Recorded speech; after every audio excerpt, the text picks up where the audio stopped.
से आप लोग की पढ़ाई कैसी चल रही है। आशा करता हूँ आप लोग की पढ़ाई बहुत बढ़िया चल रहा होगा। आज हम लोग डिस्कस करेंगे क्लास 10 का चैप्टर 4 है इकोनॉमिक्स का पार्ट का, that is globalization and the Indian economy. इससे पहले वाले क्लास में हमने देखा था foreign trade and integration of markets के बारे में देखा था। तो जिन बच्चों ने चैनल को सब्सक्राइब नहीं किया है, आप लोग चैनल को सब्सक्राइब कीजिए ताकि वीडियो टाइमली आप लोगों को मिलता रहेगा और पढ़ाई जो है टाइमली आप लोगों का होता रहेगा। और हमारा एक साइट है www.fullexpand.com। जो भी चैप्टर हम फिनिश करते हैं उसके एक्सरसाइज के आंसर को हम अपलोड कर देते हैं साइट पे ताकि टाइमली आप अपना नोट्स को बना सके और जो है पढ़ाई को कर सकें। ठीक है, अब हम आगे बढ़ते हैं, देखते हैं कि ग्लोबलाइजेशन के बारे में हमसे जो एक्चुअली ये ग्लोबलाइजेशन क्या है। ठीक है, इससे पहले भी हमने कुछ क्लासेस कंडक्ट किए हैं, उससे आप लोगों को क्लू मिल गया होगा। तो हम एक एक करके जो है देखेंगे। तो in the past 2 to 3 decades जो है हमने क्या देखा था कि more and more MNCs had been looking for location around the world which would be cheap for their production. हमने एमएनसीज के बारे में पढ़ा। तो एमएनसीज कहाँ पे अपनी कंपनियों को लगाती हैं? जहाँ पे लेबर जो है सस्ते मिलते हैं। ठीक है, जहाँ पे प्रोडक्शन कास्ट जो है कम होगा वहीं पे ये लोग जो है अपनी कंपनी को इस्टेब्लिश करते हैं। ठीक है, तो इसमें अब हम देखेंगे कि a large part of the foreign trade is also controlled by MNC. तो जैसे कि एमएनसीज ने कंपनी को सेटअप कर दिया किसी भी कंट्री में। ठीक है, तो जब कंपनी को सेटअप कर दिया तो ये लोग क्या करेंगे, ये जो है अपना प्रोडक्ट बनाएंगे। ठीक है, तो जब प्रोडक्ट बनाएंगे तो ये दोनों मार्केट में बेचेंगे। उस कंट्री का जो मार्केट होगा, उस जिसको डोमेस्टिक मार्केट जो है हम बोल सकते हैं, जैसे हम इंडिया के एग्जांपल्स ले लेते हैं। तो इंडिया में कोई एमएनसी आ गई तो वहाँ के मार्केट में ये अपने प्रोडक्ट को बेचेगी, साथ ही साथ वो ये ट्राई करेगी कि ये इसके प्रोडक्ट जो है एक्सपोर्ट भी हों। ठीक है, और अदर कंट्रीज़ में भी जाएं। ठीक है, तो ये एमएनसीज जो है डोमिनेट करती है मार्केट्स पे। जैसे कि इंडिया में एक फोर्ड मोटर कंपनी है, फोर्ड मोटर कंपनी जो कि एमएनसी है। तो वो इंडिया के मार्केट के लिए भी जो है कार जो है प्रोडक्ट करती है और वो कार को एक्सपोर्ट भी करती है अदर डेवलपिंग कंट्रीज़ के लिए। ठीक है, तो likewise activities of most MNCs involve substantial trade in goods and also services. और तो ये दूसरे को एक्सपोर्ट भी करती है अदर कंट्रीज़ को और इसके पार्ट भी बनाती है। ठीक है, इस मोटर्स के जो भी पार्ट्स होते हैं वो भी बना करके ये डिफरेंट कंट्रीज़ में एक्सपोर्ट करती है। तो इसे क्या हमें लगता है कि ये जो है ट्रेड भी करती है एंड सर्विसेज भी प्रोवाइड करती है एमएनसीज।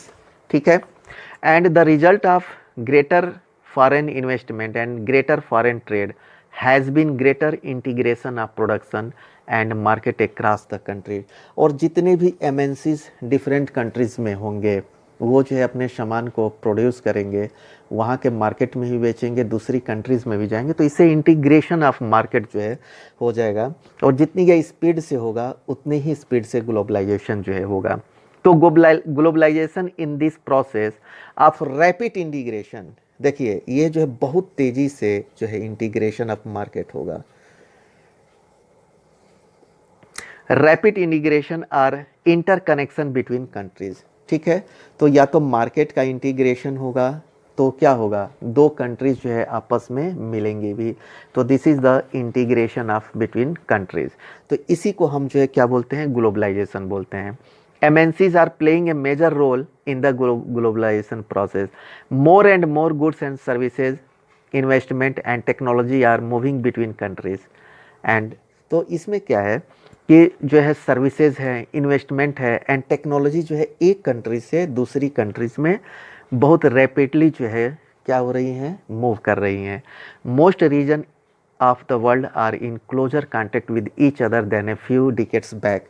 अब जितना कि आज से 10 साल, 15 साल, 20 साल पहले जो है हम चाइना से उतना जो है कनेक्टेड नहीं थे, या यूरोपियन कंट्री से जो है हम उतने कनेक्टेड नहीं थे जितना कि आज हैं। टेक्नोलॉजी भी है आज हमारे पास, 8 घंटे 10 घंटे में हम यूरोप, 12 घंटे में यूरोप पहुंच जाते हैं, चाइना में चले जाएंगे, किसी भी कंट्रीज़ में हम जो है आज जो है। तो ये ड्यू टू ट्रेड।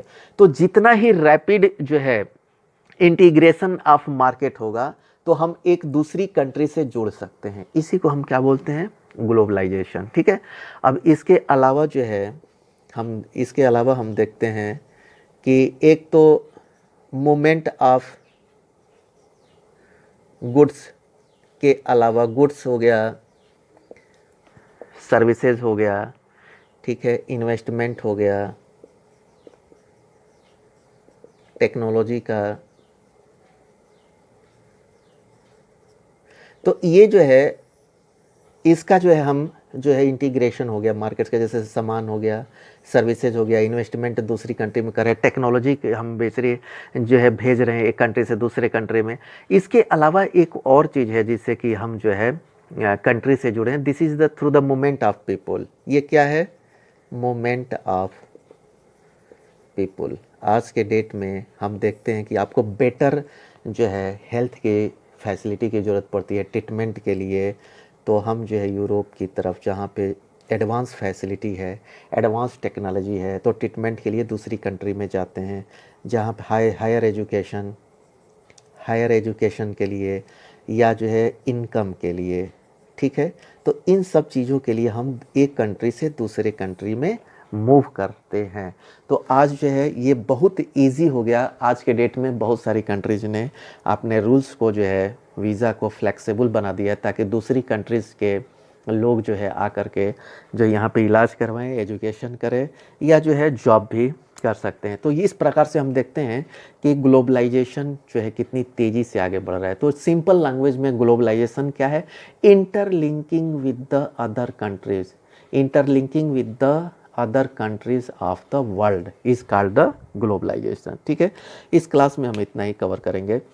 जिन बच्चों ने चैनल को सब्सक्राइब नहीं किया है, आप लोग चैनल को सब्सक्राइब कर लीजिएगा, ताकि टाइमली आप लोगों को वीडियो मिलता रहेगा। Okay, thank you.